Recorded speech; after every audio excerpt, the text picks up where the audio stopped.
Hello, this is Mike from Dimensional Walking, and we're back.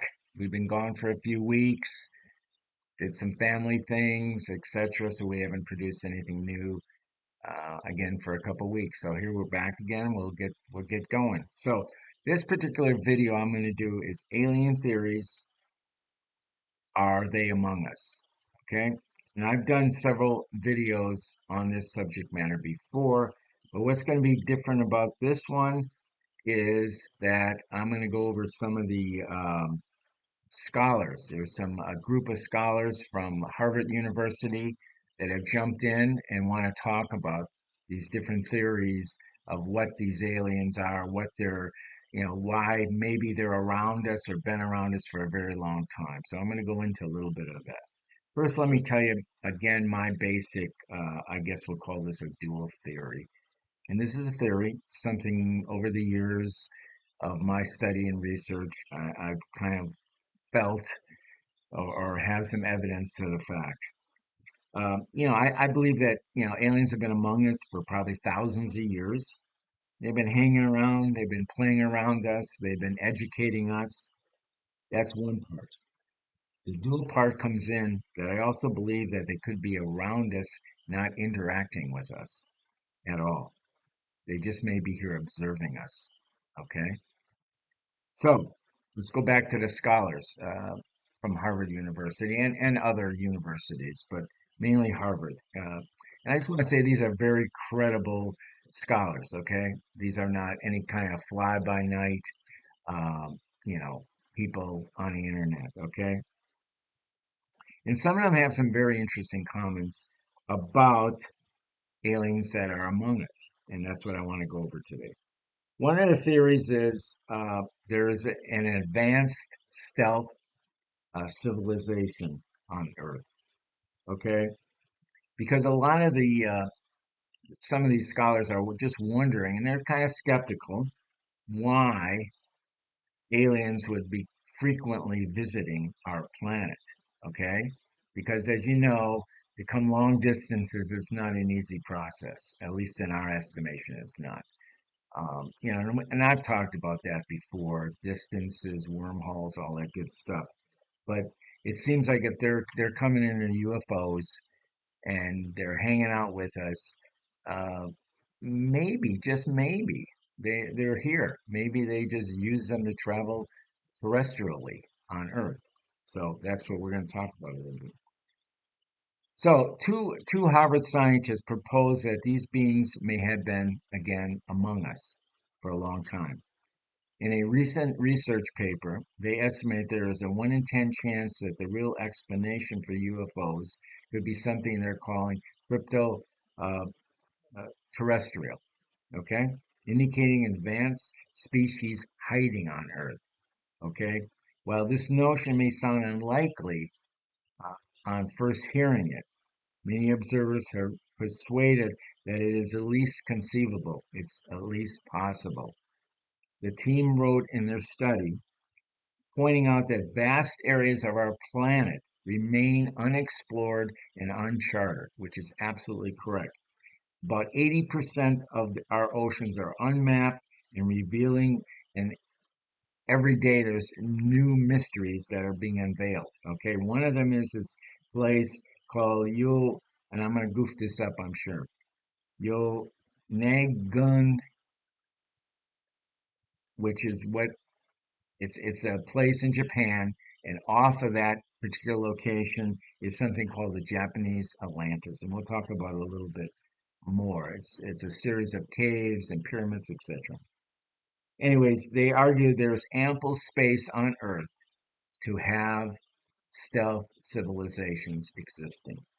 Okay, so this study about the crypto terrestrial species is a collaboration among scientists ensuring that all of the viable theories um, are considered.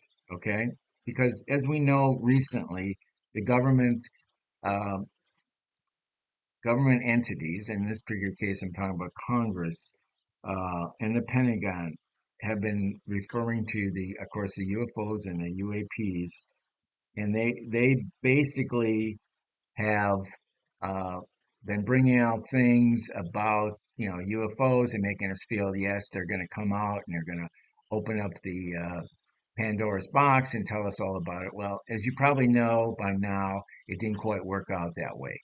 It was looking really good, and I've talked about this in the last one of my last videos, and all of a sudden the box was shut.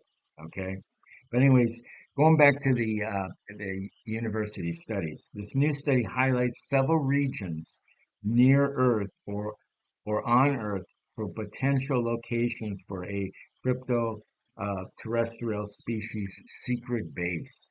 Okay, so let's talk about that. So let's go back. So so let's just say this. First of all, researchers, I missed a little part here I was going to tell you. Researchers also referred intriguing archaeological findings that suggest that civilizations that could predate known advanced species may still exist in hiding. Okay? That's their premise. One of these places, again, as I just mentioned, Yognagami, Japan, which is a town again, and this location I'm going to talk about is on the coast or off the coast. And marine geologists believe that there is a remains there of a 5,000-year pyramid, okay, which has been called the Japanese Atlantis. And there's caves there, underground caves, there's other structures, and they're just starting to really, really get into it and really explore it. Okay. So this has really got some great potential. So there's other places that they believe uh, could support life and also remain unexplored. Now, one of these places is the internal structure of the Earth, which is mostly a mystery. For instance, there is a zone that is called the Mantle transition zone, which is roughly 250 to 400 miles underground, which acts as a large reservoir of water. And the theory is that it's possible that another branch, maybe of the humanoid species, could have adapted to live hundreds of miles below the surface. And that's also the theory is they're going to look quite different than we are because they're underground. Okay, they live underground, and that changes everything. Okay, because of the light situation, etc. Then there's another place where there apparently there's some really great interest in, and it's in Alexico, Mexico. And of course, there's a famous volcano there, and it's considered a UFO hotspot. And there's been a lot of photographs of UFOs flying in and out of that area, and there's been some real belief that it's very possible that there is a base under this volcano. And let's not forget the Hopis. Now, the Hopis talk about underground beings. I think they call them ant people, and coming out periodically and interacting with the Hopi Indians, Hopis of some even say today, and Hopis of the past. They have a lot of drawings of that, and quite a bit of fairly serious evidence of that fact. I've been on the reservation. I've seen some of that. It's pretty amazing stuff. Researchers also consider deep underwater ocean trenches, and they also talk about other sites on the other side of the moon um, as potential locations for long-term bases, alien bases, possibly again built by ancient advanced terrestrial races or extraterrestrial cohabitation with aliens, of course. Now, as you know, the Chinese have gone to the other side of the moon and have put some probes over there. They haven't actually put men on the other side of the moon or women on the other side, but they have some pretty amazing probes that have gone over there, taken a lot of samples, taken whatever type of pictures they could take, but they're not really coming clean on what um, their findings were on this. Now, they've done a lot of soil samples and they've shared some of those results. So, so one of the most important things now that I've gone over some of the basics, okay, the researchers do caution that the limits of our knowledge provide no particular argument that the crypto terrestrial hypothesis. They emphasize the need for humility and open-mindedness, okay? Noting that we cannot dismiss the hypothesis merely because it contradicts the conventional historical narrative, okay? Then there's this guy called Dr. Michael Masters. He is a co-author and professor of biological anthropology at the uh,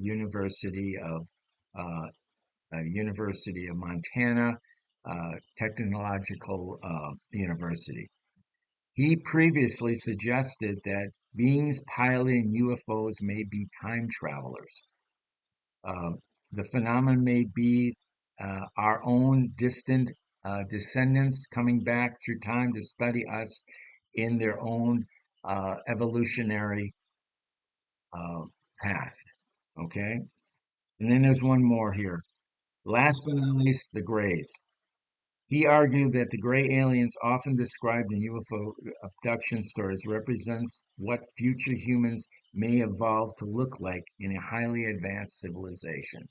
So he's saying the grays could be us in the future. Now, I'm losing a lot of my hair. I've kind of shaved a lot of my head. Here, I even show you a little bit. Who knows? Maybe that's what it's all about. Maybe we end up with no hair. Who knows what's going to possibly happen. Um, Anyways, and then there's another guy. It's a co-author. His name is Tim Lomas. He's a psychologist with the Harvard Chan School of Public Health. He recently detailed that the traditional extraterrestrial hypothesis in an article for his Psychology and Cosmology about some of the same stuff we're talking about. Um, and one of the things he did come to say was the hope is that we can begin to develop a new dialogue and get past some of the stigma of UFOs and aliens and not to have to defend this as a science because it is very scientific. And this was also joined in by Dr. Michael Masters. He also said the same thing. So let me say this. So serious scholars are taking a look at the various aliens among us theories. That is my that in my book, that in my book is progress in our advancement into the world of the new human. Okay, this is what we need to do. We need to look at these possibilities out there that aliens have been among us if we want to advance in the future. Anyways, that's it. Hope you enjoyed it. I'm sure you got 1,000 questions, 1,000 comments. Please hit me with them, and I'll try to answer as many as I can. Um, these are just theories. I'm sure you will agree they're just theories, but pretty damn interesting ones at that. We'll see you. Bye bye.